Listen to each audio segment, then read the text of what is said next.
તો આ સાથે નવસારીથી સમાચાર સામે આવી રહ્યા છે। નવસારી ખાતે ગાંધીનગર સ્ટેટ મોનિટરિંગ સેલનો સપાટો।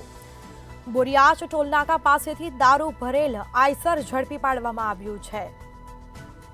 આ મામલે તપાસ થશે। વિદેશી દારૂની કુલ બોટલો 16,848 બોટલ છે, તેને જપ્ત કરવામાં આવી છે। 16 લાખથી વધુની કિંમતનો દારૂ ઝડપી પાડવામાં આવ્યો છે। 36.92 લાખનો મુદ્દામાલ કબજે કરીને આખરે એક આરોપીની પણ સાથે ધરપકડ કરી।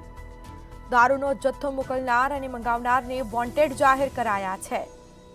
તો 5 લોકોને વોન્ટેડ જાહેર કરવામાં આવ્યા છે અને પોલીસ મથકમાં કેસ નોંધાતા વધુ તપાસ હાથ ધરાઈ છે। તો સાથે સંવાદદાતા ઋષિયંત શર્મા ફોન લાઈન પર જોડાયા છે। જી, નવસારી ખાતે ગાંધીનગર સ્ટેટ મોનિટરિંગ સેલે સપાટો બોલાવી દારૂનો જથ્થો ઝડપી પાડ્યો છે, શું છે મામલો? જી, ચોક્કસપણે કહી શકાય ગાંધીનગર સ્ટેટ મોનિટરિંગ સેલની દ્વારા નવસારી ખાતે સપાટો બોલાવવામાં આવ્યો છે।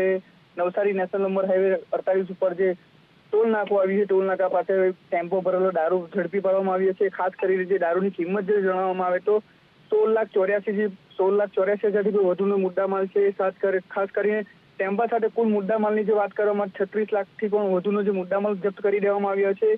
કુલ 5 જેટલા લોકોને વોન્ટેડ જાહેર કરવામાં આવ્યા છે। હાલ નવસારી પોલીસ દ્વારા પણ તપાસ કરવામાં આવી રહી છે અને એક આરોપીને ઝડપી પાડીને આગળની તપાસ હાથ ધરવામાં આવી રહી છે। જી બિલકુલથી તમામ જાણકારી આપવા બદલ આપનો આભાર। તો પોલીસ મથકમાં કેસ નોંધાતા વધુ તપાસ પોલીસે હાથ ધરી।